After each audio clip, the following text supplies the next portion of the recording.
Okay, so many people are going to think I'm crazy for this. Now, I kind of pieced together a little something, and I want to make this very clear before I begin this. These are all just alleged conspiracies, okay? They're not factual in any way, shape, or form.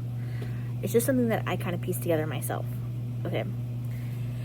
Now, as we've talked about before previously, scientists believe that there's hidden knowledge buried underneath Solomon's temple. Now, I came across these two videos. Here, watch this first one. What's the deal with the Freemasons? This goes way back, way back. We're talking 30,000 years ago.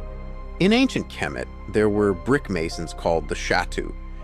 After the Great Flood, Amun-Ra, also known as Marduk in the Bible, set out to rebuild Kemet. He even made it law, and who helped him? These masons. Crazy, right? Now get this. If Masons were around during the time of the Egyptians, and they were helping build the pyramids, and they were inscribing stuff into the stones, secrets, that is, why wouldn't that necessarily be, or why couldn't they be, the hieroglyphics? Think about it. Masons are all over the world, all over the place. And so I was wondering, we don't really know what the hieroglyphics mean at all in any way, shape, or form. We only know what we're told. That, and I don't think that even the people who are told what the hieroglyphics mean even really know what they mean. It's just what they themselves were told.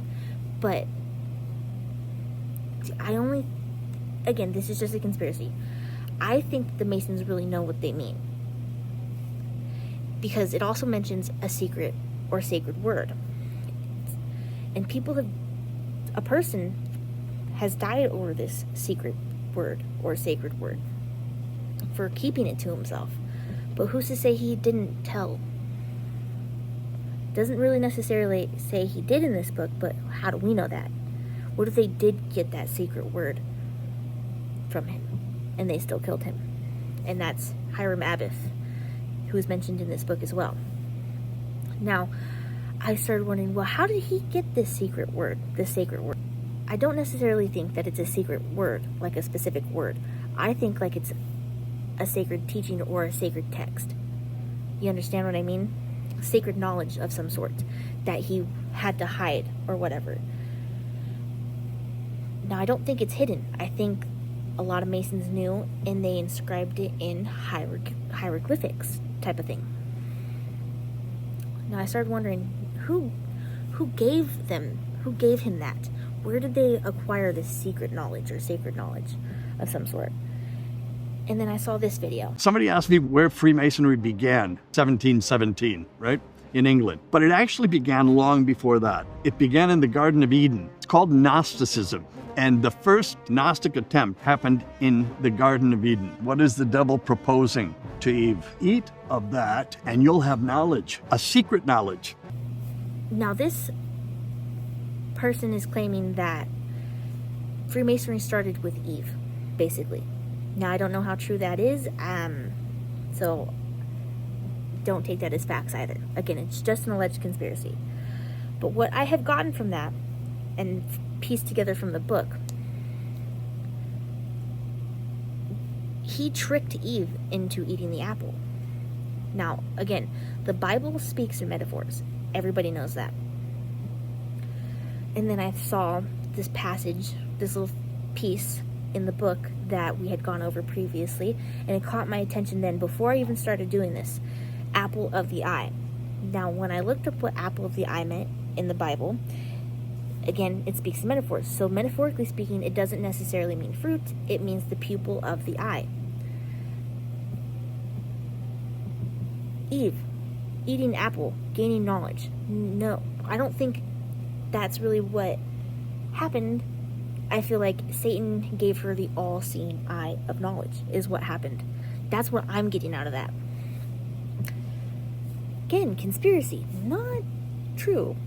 Could be, but we don't know. We don't know. And then I was like, wow, so if it started with that right there, if that's when it all started in Freemasonry and whatnot, then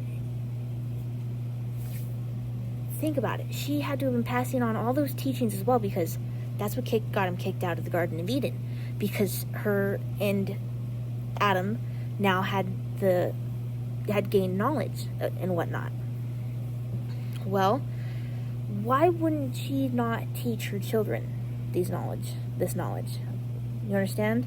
And they passed it on through generation and generation, these secret teachings and secret knowledge. And that's the beginning of Freemasonry type of thing. You understand what I mean?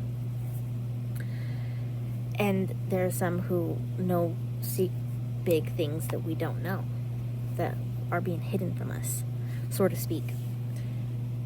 Then it got me thinking to this. Before Freemasons were called Freemasons, I found this little page when I was reading ahead so we could continue reading, you know what I mean, to the next part. And this little part, Freemasons were not called Freemasons at the time. They were called Sons of Light. Now, before Jesus was considered the light, Satan was the angel of the light. His name was Lucifer Morningstar before he fell from grace.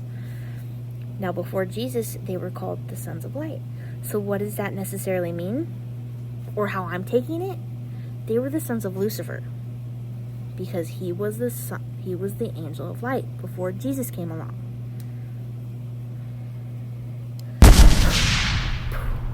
Mind-blowing stuff that I pieced together. Now, I know it sounds a little out there, but it's just what I've gotten so far from reading this. So don't quote me, don't take this as factual.